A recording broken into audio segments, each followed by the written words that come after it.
My name's Earl Boffman. I am a member of the Rappahannock Fredericksburg Club and past AG for Area 4. And I'm currently a member of the district membership committee. And I put together some of the charts that we're about to see here. So, Great. Thank you, Earl. Earl is great. I'm telling you, everybody is doing a bang up job.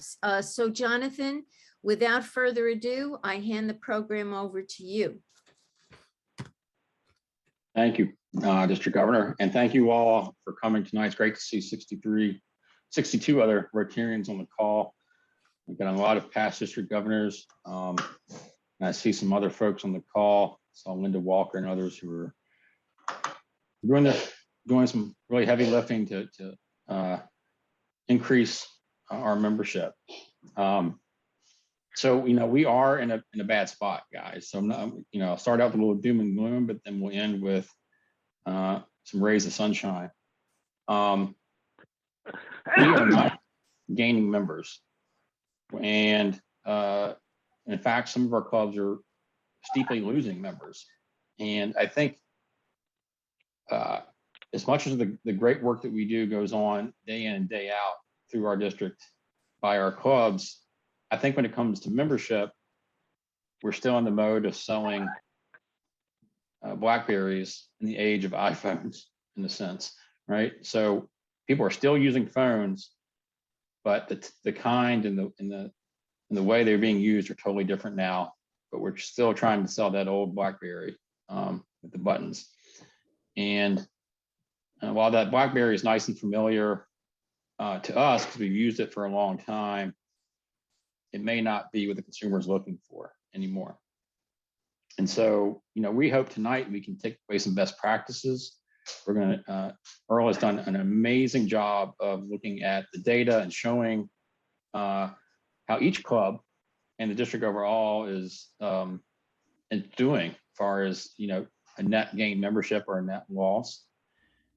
But the main thing I hope that comes from tonight is a sense of action and a sense of hope and a sense of, hey, there's some things out there that we can do that are really unique and effective that we can put in place almost immediately. Some immediately, some in the short term that will help us grow Rotary in 7610 for the long term. And so I don't know, Pat, where you want to start with what handout, but we can talk about some of the handouts we have. We can throw up those charts. What would you like to do first? The first thing I'd really like to do is have a conversation. And Earl is going to show you a club chart. This is any club, okay? It's not anybody specifically in the district, but it's to illustrate a few points. And Earl, if you could put that up. okay. This is some data that I just made up just for illustration purposes. So I'm going to walk you through it to explain what it is. Each of your clubs is going to get a chart that looks just exactly like this with the numbers for your particular club. So this is how to how to interpret it. You can see the chart runs from 2015 up through this data is of early January in 2022. So the last year is really just the last 6 months, but it shows every year in between. The blue line that you see is the actual membership of this Mayberry Club here. And you can see how it's fluctuated over time. Just for references, we've got a line here in orange that shows what would have happened if they'd started back here in 2015 and gained 5% per year, or the gray line shows what would have happened if they had lost 5% per year. So you can see this club started out here with 25 members and grew a little bit here. And then in 2016 to 17 and 2017 to 18, it picked up some extra members, got up to about 34 here in 2018. Folks, if you are on I'm not gonna be able to hear it. Somebody needs to mute themselves. Anyway, dropped off of a member here, then picked up a couple more, and we were still hanging in there. And then in 2020, we started dropping members and so forth. So like I said, you'll have a chart from your club that shows you exactly how you've been doing over that same period of time. Down below here, you can see this thing that says existing members and new members. And this actually starts in July of 2018. So that's when you had 34 members. It tells you how many members they had then. And as you go across, it shows since July of 2018, you have terminated 13 members here. One of them saw the error of their ways and came back and rejoined the club. That shows you the percentage of how many of those 34 people were remaining at this point. This shows you how many people have been admitted over that period of time, and that actually one of those has been terminated also. Didn't have anybody that came back into the club. So we've retained, out of the new members, we've retained 80%. And we're now at 26. So if you look at the way it works, you got 34, we lost 13 members, regained one of them. So that means we're down 12. Since then, we've added 5, which means we're down 7. We lost one of those, we're down 8. So that's how you got from the 34 members here in 2018 down to the 26 members in 2022. Okay, you have to kind of look at this in order to interpret the data. This tells you what happened, and it doesn't necessarily tell you why it happened and so forth. If you look at 2020, you might say, well, gee, that corresponds with when COVID started, you know, so this decline here is probably due to COVID. Well, that might be part of it. But what you don't see in this data, and this is why you have to know your own club, this is a Mayberry club. It so happens that in early 2020, Barney Fife joined this club and drove people nuts, and they had a whole bunch of people that left.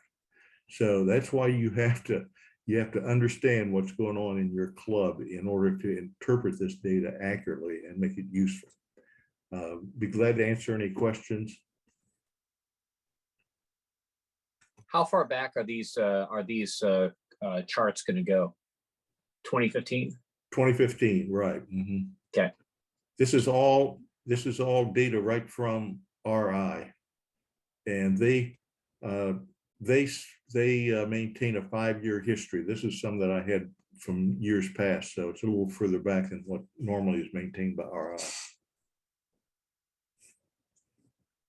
The other thing, Earl, the gray is the projection of the percentage that the club is losing.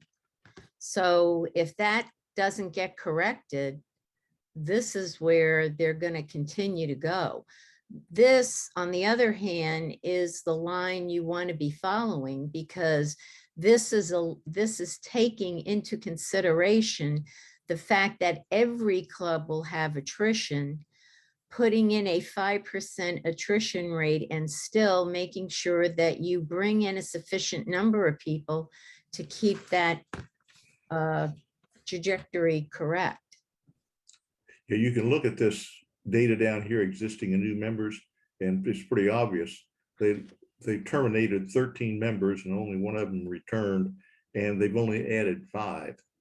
So, you know, you can't, obviously can't maintain something like that and maintain your membership.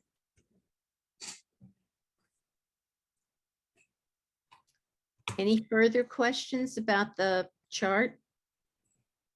Okay, let's go on to the district chart.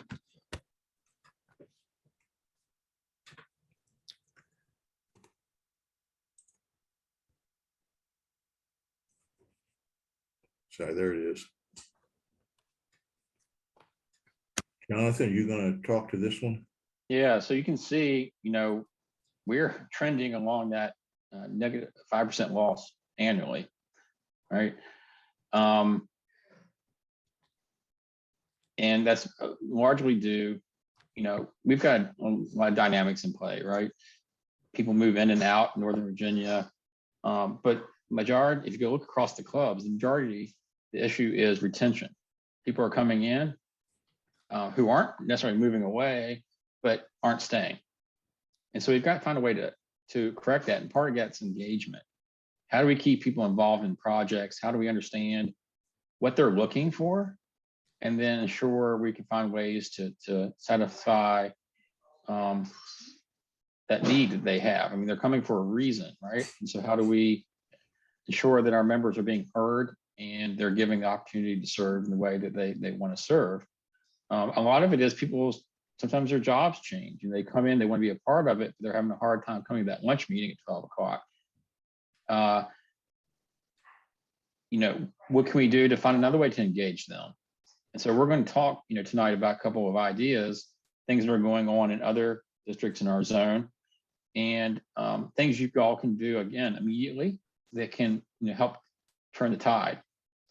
You know, obviously we're competing against a lot of other options for people, both in service and just in general. But we've got to make what we're doing, what we're about, enticing to what people are looking for today and make it easy for them to be a part of it. So, you know, Rotary has been historically been an organization. It's been one of the organizations that's very prestigious in a lot of ways, right? You know, we pride ourselves in our giving, which is hugely important, but that can also be a barrier for people to get in. You know, people want to come in and serve. Normally, you don't ask volunteers to pay, but we're asking them to pay dues. We're asking them to pay for meals. We're asking them to give money to our club foundation. We're asking them to give money to the RI Foundation. And a lot of times we're asking all that as soon as they walk in the door. And so how can we find ways to engage them, knowing in the long term, they're going to be able to give more of their tidings, but right now we're asking for their time. We're asking for them to understand the Rotary mission, to be involved in that mission, to embed themselves in that mission, and really use their passion for service to connect with our mission and our members, our club, and our district. But as you see, we're in a really bad trajectory right now. If I could just add to that, one of the things we really have to accept and include in our calculations is this issue of attrition. And one of the reasons that another element is, I indicated to you, we have lost in 18 months, really, 2 years, almost 500 members. Now, and most of them, as Jonathan has indicated, are telling us we're not engaged, couldn't get engaged, not what I was told, dues are too expensive, I wasn't told this. People are saying, I just don't have time because of work, I just don't have time because of personal things. But another trend of that we have to look at is this district is extremely age weight heavy. And the reality is we are seeing the loss of our Rotarians, seasoned Rotarians, climbing at a rate. And that rate is increasing every year. And when I speak to clubs go, oh, but, and they don't somehow think about that when they're developing their plan to bring new members in. And we have to start thinking about that. But there's a lot of, and the other issue, I know we've got a lot of reasons why that is, but I just want to give you a comparison. Comparing our district to the other 2 districts in Virginia that have more geography and have more rural communities than we do, and those communities even more rural than any community in our district, they are all growing. So there's something that we've got to start. We've got to work as a team. I know a number of you have had success stories. There are simple things that we can do. And one of the things I'd like is, Teresa, do you have a copy of your form, or at least you can talk about the form? That is really a simple 1, 2, 3.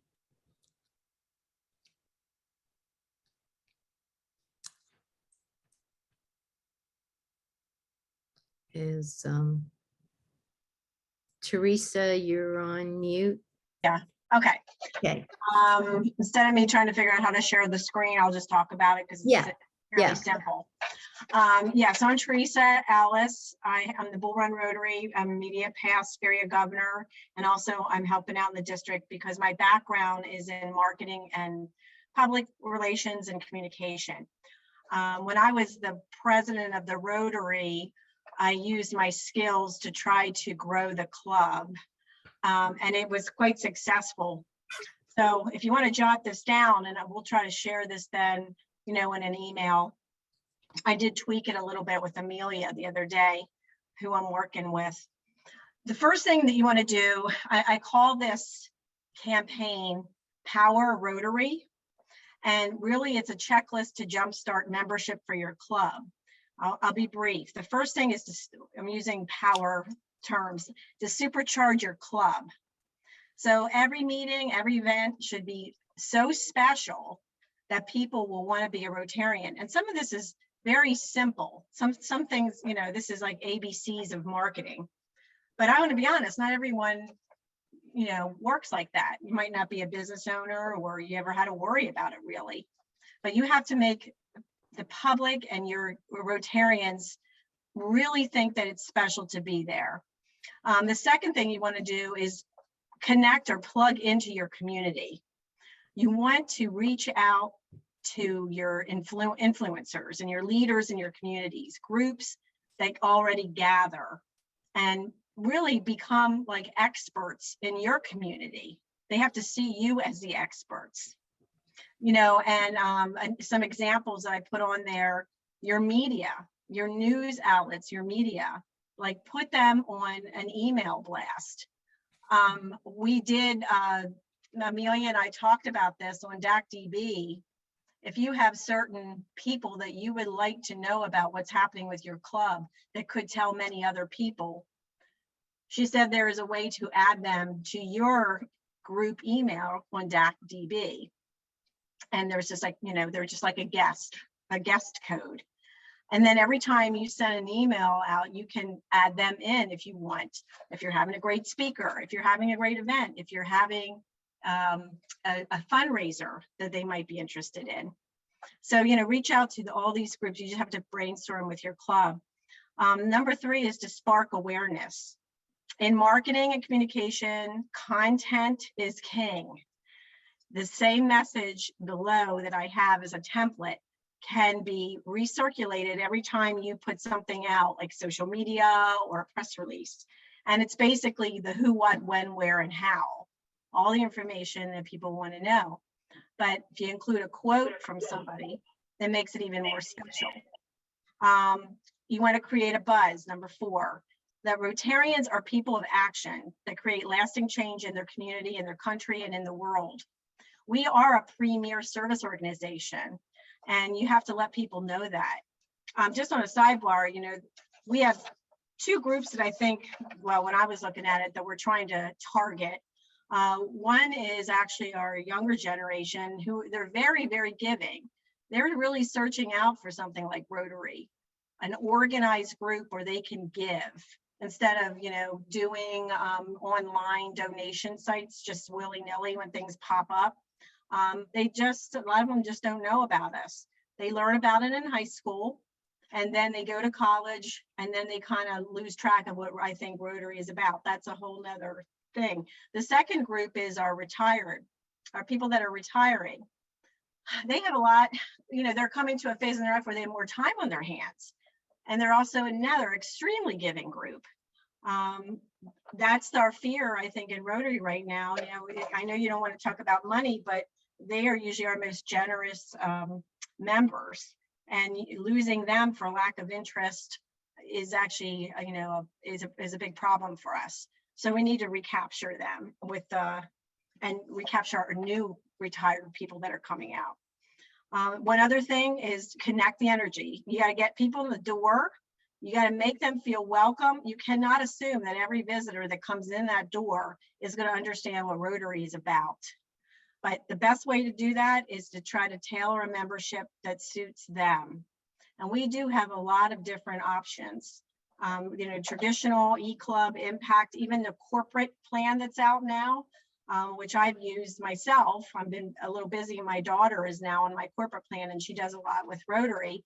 And it's, one set of dues and I pay for the food if I happen to come. But the template there is really, really helpful.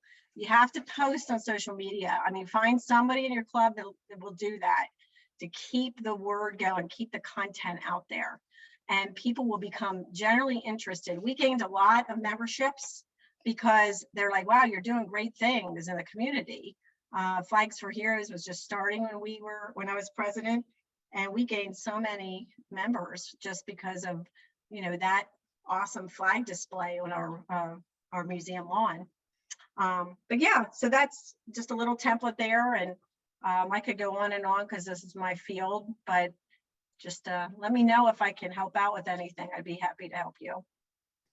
Now thank you very much, Teresa. I put in the chat that that form will be sent out to everybody via the subgroup leaders, okay?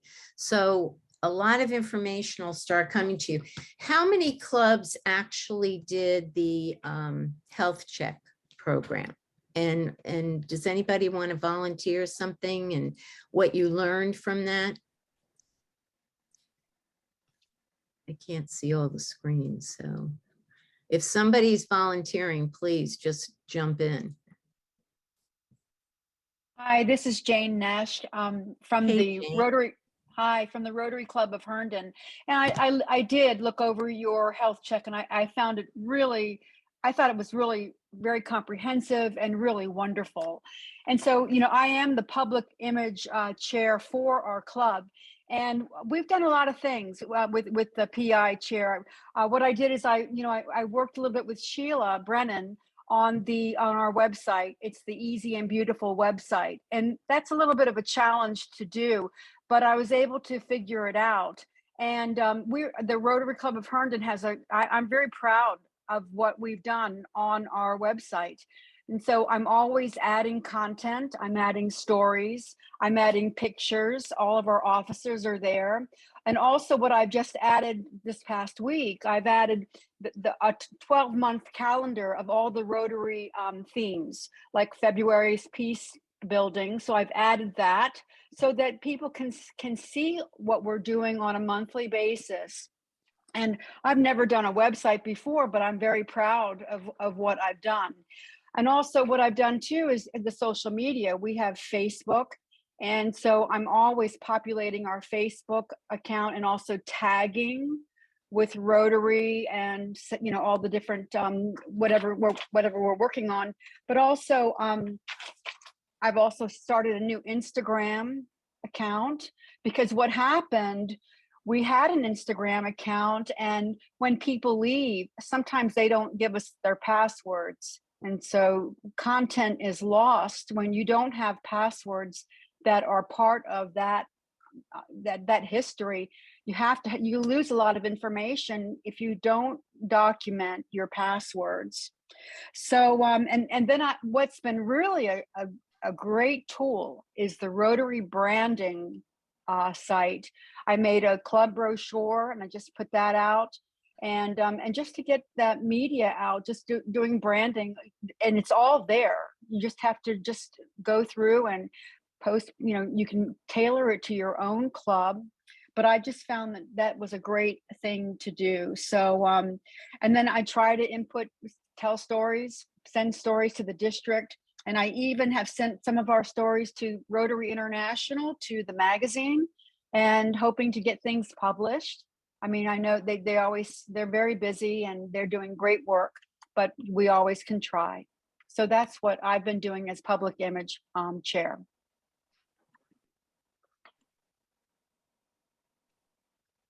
Thank you, Jane. And, having the officers sit down and do that club health check together. You do it separately. You come back together and see whether your answers are all the same or whether you have different answers, because that's also a part of, creating a united club that has a full commitment across the membership. Jonathan, I know you had a few additional points you wanted to bring out.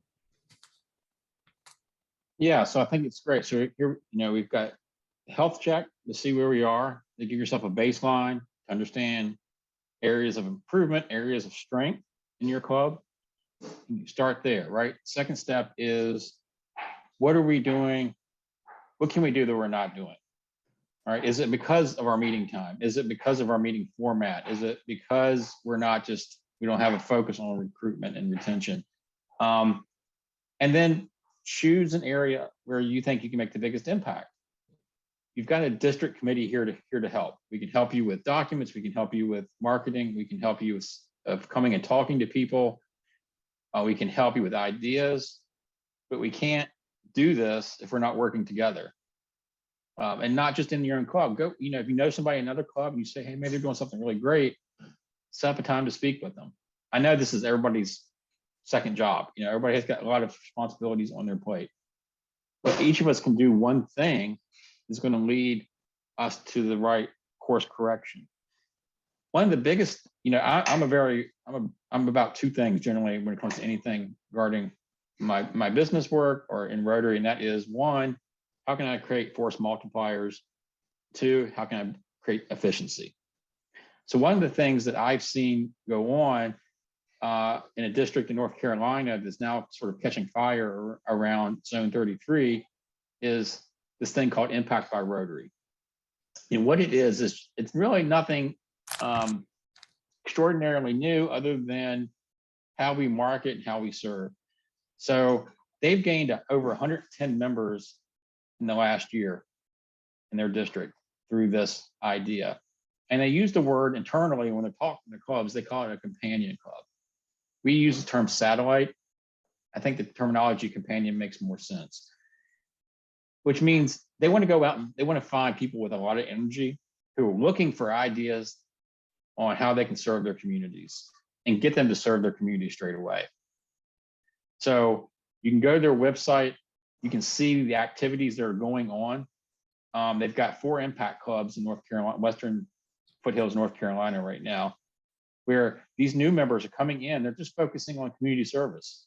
And we're actually working on an app, and I'm helping with an advisement of it, where you can go get on your phone and you can see, okay, here are the next 5 projects going on. I want to select these 2 to work on. The person that's heading the project knows exactly how many people are coming, what time people need to be there. They can put it on their calendars.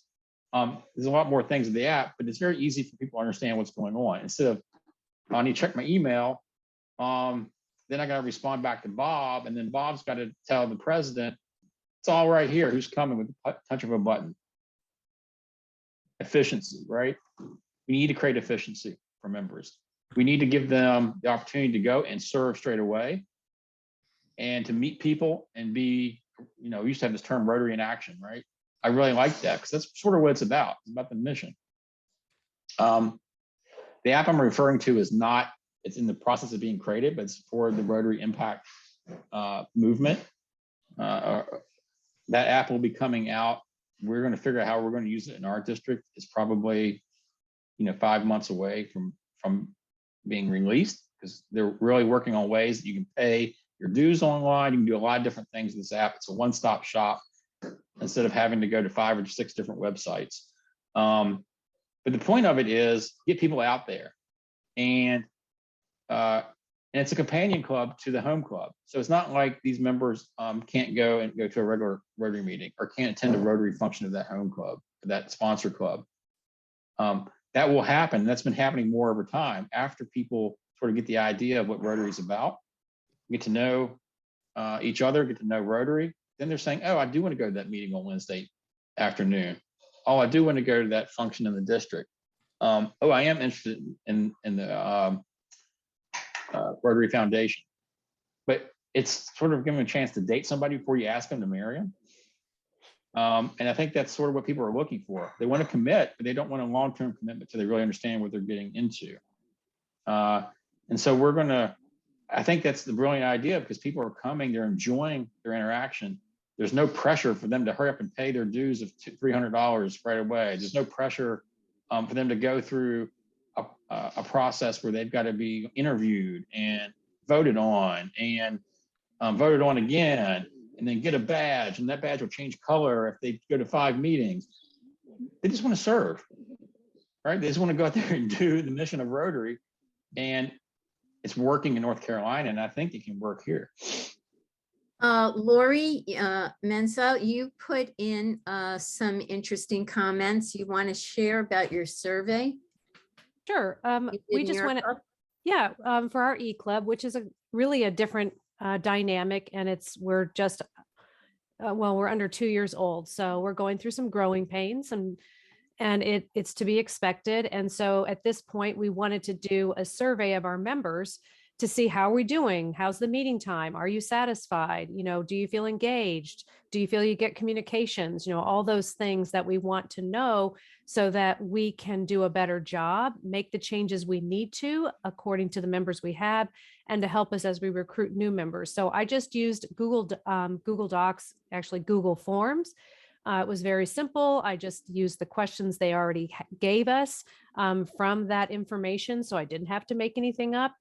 Now that the survey is complete, it gives you bar graphs, all the information so that the incoming officers can look at that as they're preparing for the next year. I can't hear you. You're muted, Pat. Yes, I know. And to your point, Lori, there are a lot of Rotary does a lot of surveys. You can look at the questions that they ask. It's good that and then you can repeat them in your club, and then you sort of have a little basis of comparison. What did everybody else in Rotary say? What did the people in our club say? Yep, Barry, yep. you wanted to do, thank you very much, Lori and Jonathan. Thank you. Barry had a follow-up. Yeah, I've been working with Jonathan a bit and Pat Longano down in North Carolina, and their concept is spread to South Carolina and to West Virginia now. And the good thing is that these service projects are not just Rotary projects. They are projects in the community, so that anybody can log on and join the Salvation Army project, whatever entity in the town needs volunteers. You can go on there, you record your time, you say, I've spent 5 hours, 3 hours, how many hours you want in a given week. You can also, as Jonathan knows, you can make a donation to your particular club, and it's all on one page. When it becomes an app, it'll be even easier. And this will address a lot of the issues about attendance at meetings versus doing something productive. And we have the pre-COVID members and the post-COVID members. And the post-COVID members really want to just get out there and do things, and it's all set out for them, and it's very, very simple. Thank you, Barry. Thank you for bringing up that point of it's embedding themselves in the community. I just put the link for everybody on the chat.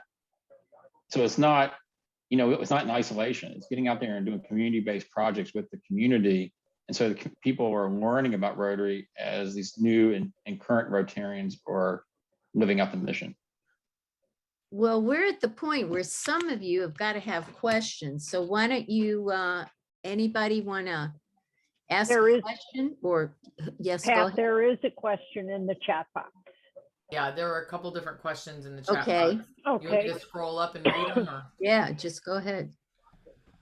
Okay, some of these are related to membership, but they're asking, some of the questions are asking about the district policy on vaccinations with prospective members who aren't vaccinated. What about asking? And then they follow on to in-person pets in Chantilly. Will vaccinations be required? I know Sheila will know the answer to that, but speaking to the district and prospective members, etc. Well, the RI let me, first of all, before I say anything, Sheila, do you want to talk about CPETs first, since you guys have a set approach to this? Yes, the CPETS policy is on the main page of ChesapeakePets.org. And we are asking Rotarians to declare if they are in fact vaccinated or not vaccinated. And then there's 8 requirements on the website. So and I can get back to, the vaccination thing. Rotary's policy is that you follow your local, state, and national jurisdictions that are directing how businesses, meetings, etc. will operate. In addition to that, you always have the independent ability to make a decision for your club. For example, we have some clubs that are meeting in person, continue to meet in person. We have other clubs that made the decision that they went all virtual in December, and they are still meeting virtually. And it will be up to their members' decision as to when they go back to in-person meetings. So the issue is you need to take care. If you're going to be asking people, are they vaccinated, then do you show proof? We ask you to please, the biggest thing is have space, have well-ventilated room, and quite frankly, we certainly encourage the use of masks, but we're in a state where that's up to you. So, Elizabeth? Oh, my question was for Sheila when she said that they were asked to declare, but that does not necessarily mean that they have to be vaccinated. Is that correct? Yeah, yes, but if you could direct those questions to Sheila offline for CPETs, I don't want to get our focus off of the membership discussion. Thank you. Is that okay? Thank you. Thank you, Elizabeth. Other questions? I think Fred has his hand up. Fred? Yeah, thank you. I have a comment and maybe a question. Unfortunately, I just been away for 2 months. I just came back. And then just yesterday, or 2 days ago, Enora passed kind of like a survey of our clubs. And for me, who has been away for 2 months, I had to share that with the membership chair and the president-elect. And then this morning, message comes up, we have this Zoom meeting, which I shared again with my president-elect and the membership chair, who happened to have already commitments, so they couldn't make it. And I feel like this information that we have been shared is really very critical to the president-elect, to the membership chair. Actually, if I even knew, I would have even got the our PR chair. The point is, I don't know, because I've been away for 2 months, but looks like this, by the way, I'm very glad about the grouping that has been suggested, the smaller groups, and hopefully in there, this presentation will be repeated. And the other comment I have, and I'm looking at my club, by the way, I'm president of the Rotary Club of West Springfield. I'm looking at the club, and I think Jonathan mentioned about the dues and whatnot. The dues usually are high because of the meals, like breakfast, which usually is tied to the contract that many clubs have with the meeting places. That you have to have either lunch or breakfast. You have to have so many people. And I'm wondering, maybe this is a club by club, whether we can, go back to this idea of contracting a place where you meet and they dictate whether you're going to have breakfast. so many breakfasts or so many lunches. And I guess, as membership people, those are things that we probably need to start looking at. Because this is an era of people, watching their weight and what they eat and what they eat. To be forced to have breakfast or lunch. Some of us don't even have lunch, but if I joined a lunch club, I guess I would have to pay the dues, including lunch. So there's several aspects that have been discussed here that I really feel like as clubs, we have to look at. And so I don't have a question. I'm just appreciating the content that's been shared here, and feel sorry that it came so late, that some pertinent people, like president-elects couldn't make it simply because they already had commitments. Mhm. And Fred, yes, and thank you. Tony, I'll take you next in just 1 second. One thing I do want to say is, and to the point of people being notified, we sent the notification out last Thursday.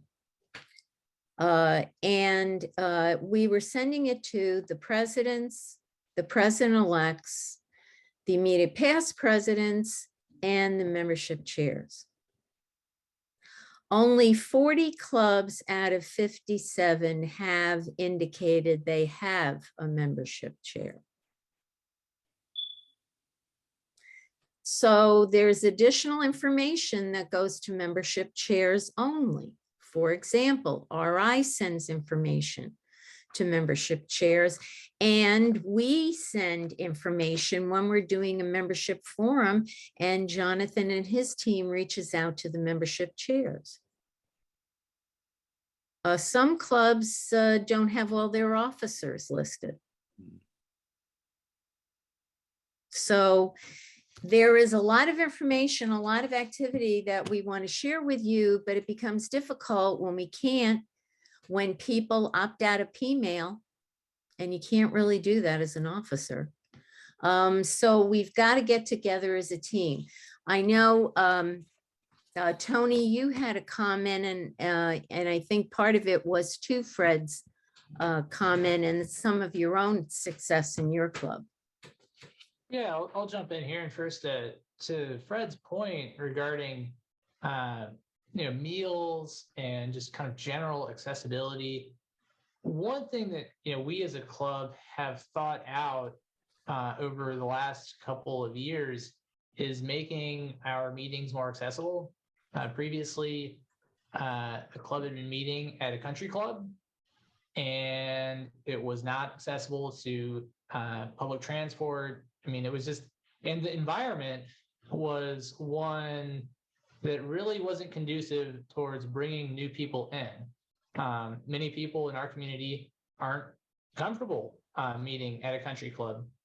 And so to address that, we shifted our meeting venue to a new location, moved to a more centralized area that did have access to public transport, and just had a general more open atmosphere. And we have found that that's been positively received by people in different age demographics. So we've been able to access more members who are younger, which has been good. And then with COVID, we transitioned and we moved virtual for most of, I guess, the last 18 months. But we've been able to leverage that to increase participation by really focusing on having very high quality speakers and doing good promotion. So we are actively posting all of our meetings on Facebook. We advertise the speakers who are coming to speak virtually. And we have an Eventbrite where anybody in the community is welcome to just drop in and hear from a relevant local leader in the community, via our Zoom chat. So we'll typically have 20 plus people on a call, 15 are Rotarians, 5 are non-Rotarians. And that's awesome. because we can then take that list of people and it gets turned over to the membership chair, and she starts, contacting them and just engaging with them on the front end, so that maybe they come to the next virtual meeting. And so that's been really useful for us. And part of this comes down to having a plan and recognizing that membership is so critically important that the president needs to be taking full ownership of it, right? And actively pursuing it and implementing through the membership chair. So our strategy works as follows. We have these great events that get promoted via email marketing and Facebook, and I'll send out our Facebook link. Our Facebook page is very, very active. We got 3 or 4 posts going on every week. So when people go there, they see that we're an active club, right? People like to see that. They click on our speaker link, they get the Zoom info, they show up to the speaker event, right? We then got a list of people who are prospective members. That goes to the membership chair. Membership chair is calling these people, right? Calls them, makes them feel welcome, invites them to the next event, invites them to a service event that's coming up, right?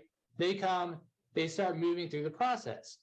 Then once they become a member, I call them up and ask them what they want to do with the club, right? And I figure out how they want to serve and how they want to participate. I don't try and foist what I need, right? I mean, I need a bunch of things. I need people to do admin, but like, that's not going to be very popular. So I ask them, I get their contributions and their ideas, try and get them hooked up with the right people in the club and the right service projects. And then on an ongoing basis, we have the membership chair with a list of people who are at risk, right? People who haven't showed up for like 3 or 4 meetings, right? And so the membership chair then calls those people on a once a month basis to check in, see what's going on. And usually they'll come to the next meeting after they get that phone call. So I think the bigger picture is, really making membership a priority, right? Having a plan, and executing on that plan. And that's where it's been pretty effective for us. Thank you, Tony. And John from Roslyn, you have your hand up. Yeah, first of all, I want to say, Oliotu Sebo, I haven't seen you for many years. Glad to see you're back. I'm also a member of another organization, and we talk about membership in that organization as well. It seems to be a problem with any organization. And what was suggested to us by professionals there was that we have a 3 to 5 year strategic planning session where all the members are involved and they commit the ideas to paper. And then once you have that strategic plan, you then go to strategic implementation or action. And so that's the next step. And again, that's revised every 3 to 5 years. What it becomes, in fact, it's a working plan. You have a guide, so to speak, or a roadmap as where your club is going to go. I just offer that in case that's of some use. John, you're right on point, because what clubs really have to, as we're doing at the district, okay, you have to have a continuous 3-year applied plan that rolls forward, okay? So it is the immediate past president, the president-elect, and then the president nominee. You're working as a team. And each year you're going to build on top of one another so that it's not his job or her job, it's our job. And the money that you are investing in activities builds your club. And if your club is built and you continue to do that, then you are serving your community. I don't think we should ever lose sight of the fact that our obligation is to serve our community, and we need people for that. What are some other, anybody else have anything they would like to add, a question? I know Bob Shade stepped away for a minute, but Bob, do you want to speak for a few moments on really what you've done as an extraordinary turnaround in your club, which this is it can be done story. And, we have, over the years, we've grown. When I first came to the club, I was in the Dulles Club until we moved down here to the Culpeper area. And initially, the first meeting I went to in 2011, we had 7 members. Now we're currently up to 26. What we've done, and over the last 2 or 3 years, we've gained, over the last year, we've gained 4 members. One of them by transfer from another club, because they moved into here, and we've actually brought on board 3 people. Now, when we started out at 22, that's a good proportional increase. Now we have a little different situation than most of the other clubs. Most of the other clubs, you're in a town which is really a locality of a suburban sprawl. We're more like a sort of an island in the middle of a farm country. And so the town itself is sort of, an entity in itself, and it's easy. What makes that good for us is it's easier for us to identify people who we would like to bring into the club. And so what we have done over the last year is establish a list of about 10 to 12 people that we maintain. And they're movers and shakers in the town. And for example, and we try to find things which would interest them, bring them to the meetings, and essentially cultivate them. Or a word of the currently going around would groom them to bring them into the concept of Rotary. Now, what we've been able to bring in over the last year, we brought in when we started a new program, this Flags for Heroes things, and that attracted some people. That brought in 2 people who were very interested in that. They found that to be an interesting project, something they could do. One of them was the president of the Chamber of Commerce. Now you can see the obvious synergy of having the Chamber of Commerce along with the Rotary. And he has been able to bring, to be able to cultivate some other people which were coming in. Today, from our list, we had 2 people attending the meeting. We had about 19 people at our meeting, which is pretty good when you consider 26 people. Another thing we've done, so we prosecute that list and try to bring people in. We add people to it. If people self-identify that they want to get off, then we don't take too much more time with them.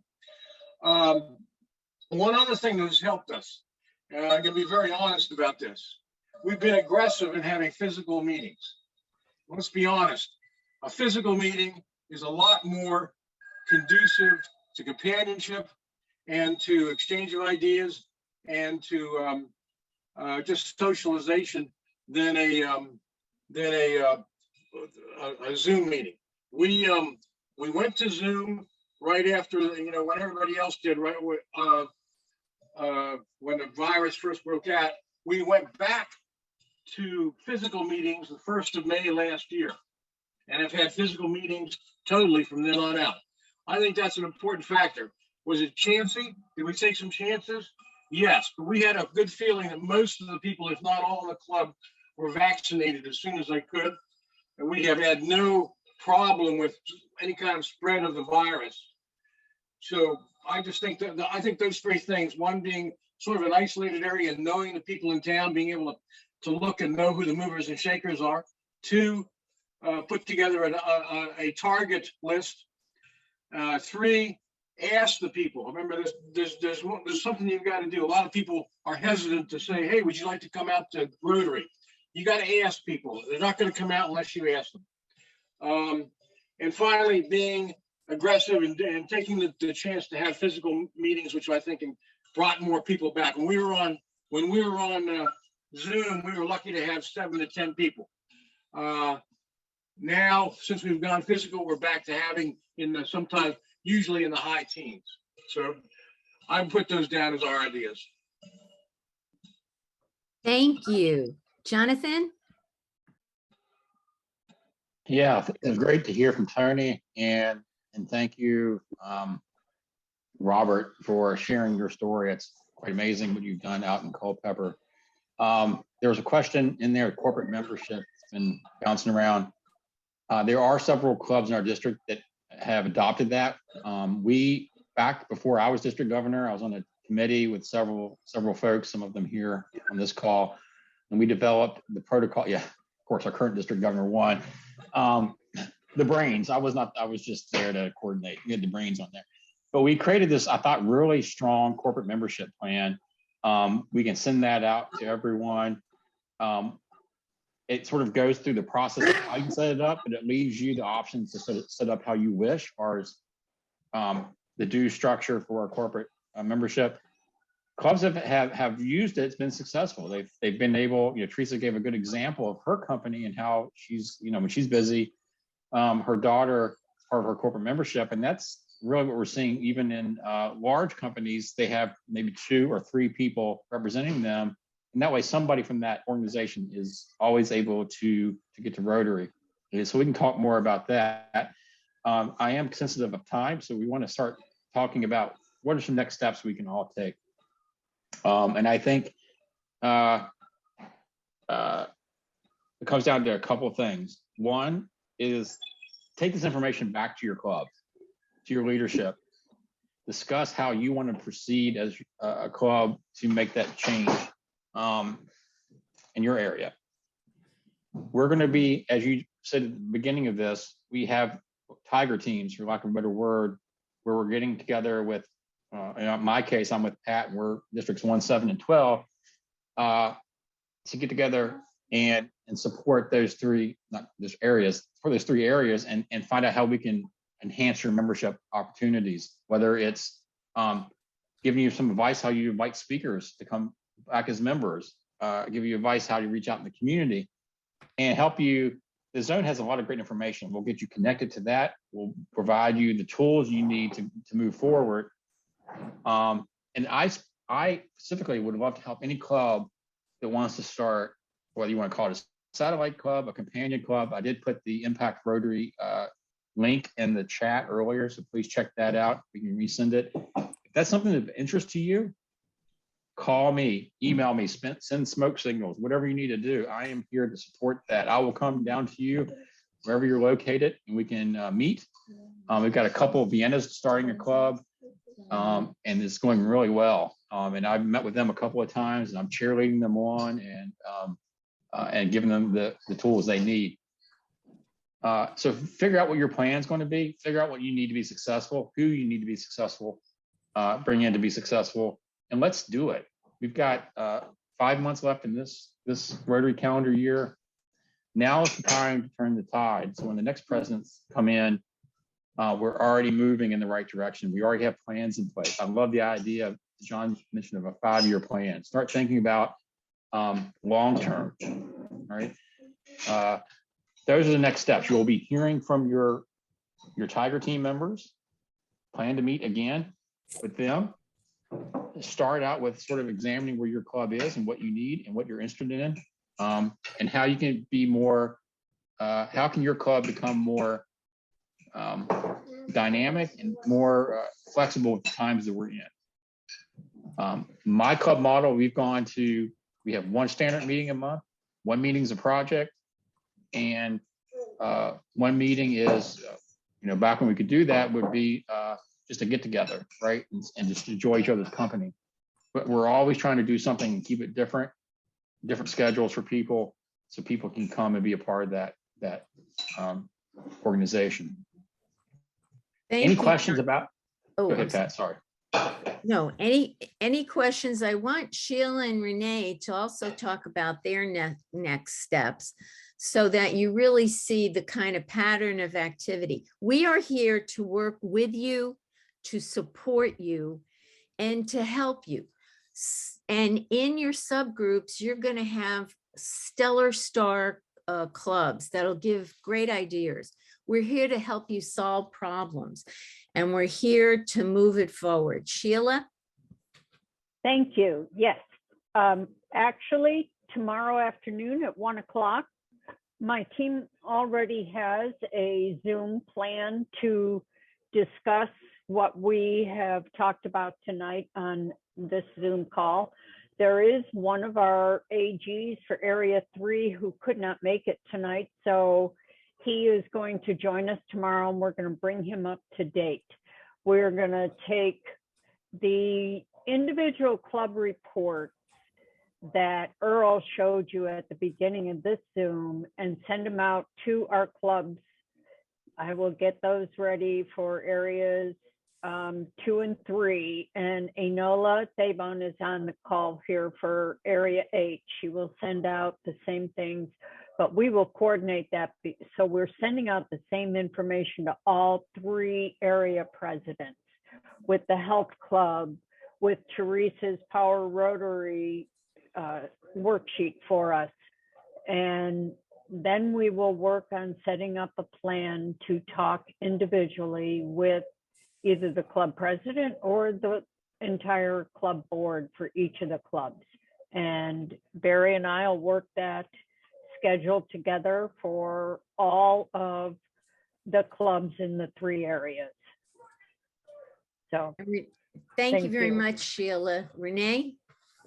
Yes. So we'll be sending out a doodle poll tomorrow to ask everyone in areas 4, 9, and 10 for a few dates where we can figure out we can all get together. We're going to do exactly what Sheila is doing with her group tomorrow.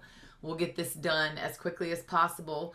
I have, fortunately, Earl is the machine, and he sent me all of the areas information, like the Mayberry graphs that we had. So I have all that, and we'll get started with everything that we talked about today. I'm really excited about working with Leanne, Deb, Paula, the whole 9, and we're going to be strong over here.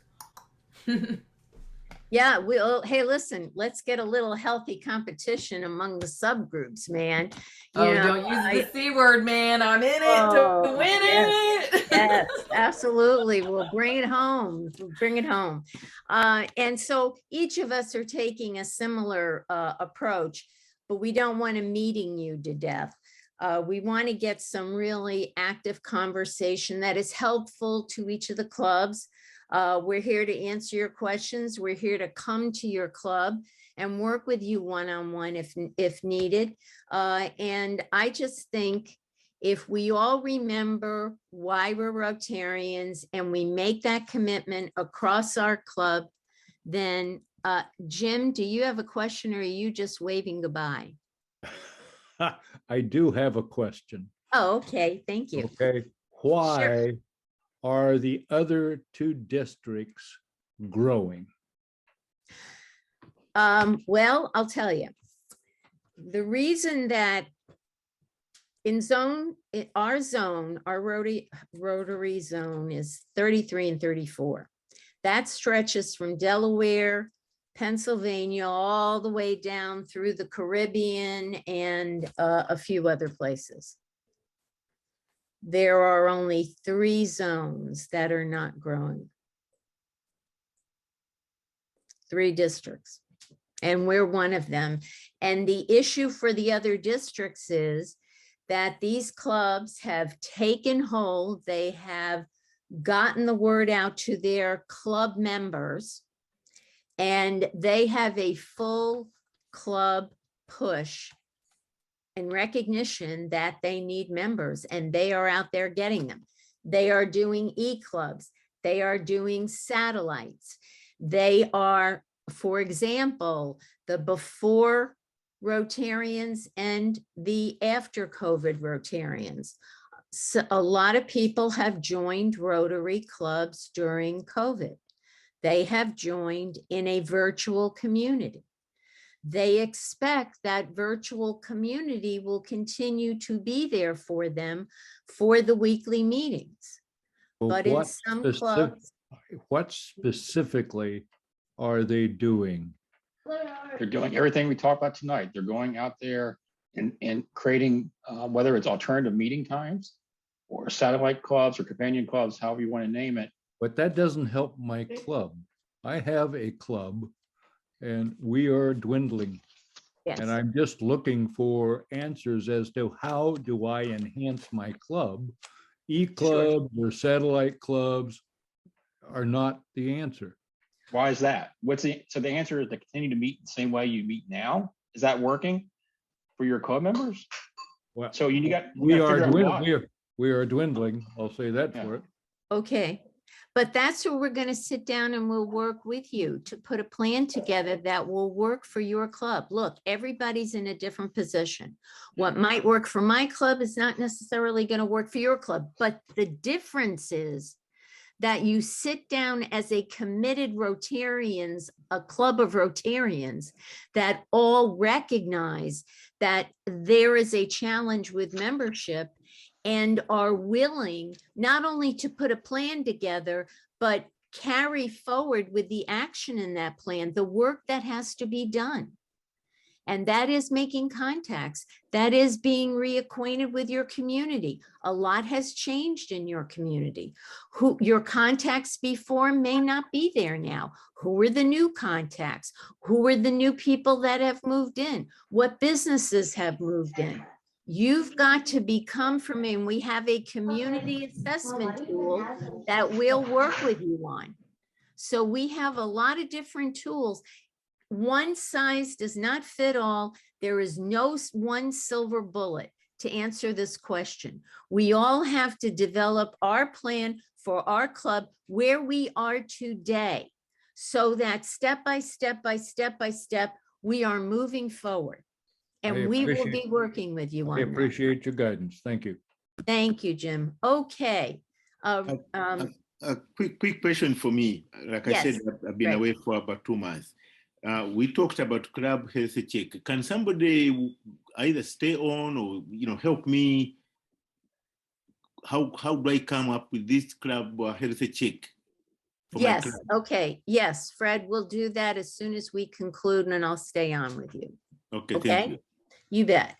Renee, you were, Barry, did you have a question? Yeah, no, I want to say that I met with a fairly new member this year who's a member of the Fairfax City Council. And he is reaching out to other city officials to become members, and I think is going to be extremely successful. We're going to reach out to retirement communities to be companion clubs. And we have a lot of new apartment complexes that are just being built that we hope to jump in with immediately and set up companion clubs within the complexes. You're Thank on you, mute. Barry. Yeah, thank you, Barry. And Renee? Sorry, I'm done. I'm good. Yep. Leanne and I are going to get organized tomorrow morning. Okay. Any other questions for this evening? If not, thank you very much. We look forward to working with you. Again, it's not like we're the district and we're a foreign entity. We are Rotarians in this district. We are members of clubs that have to figure these things out. We have all been past presidents and carried that mantle of responsibility and obligation, and we carry that forward to work with you.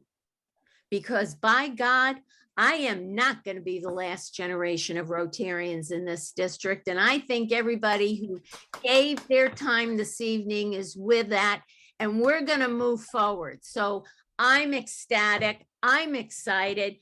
Grow Rotary. Have a good evening. And Fred, I'll be on with you. Thank you. Take care, everybody. Thank you. Good night. Thank you. Here, here, here. Thank you. Grow Rotary. Yes.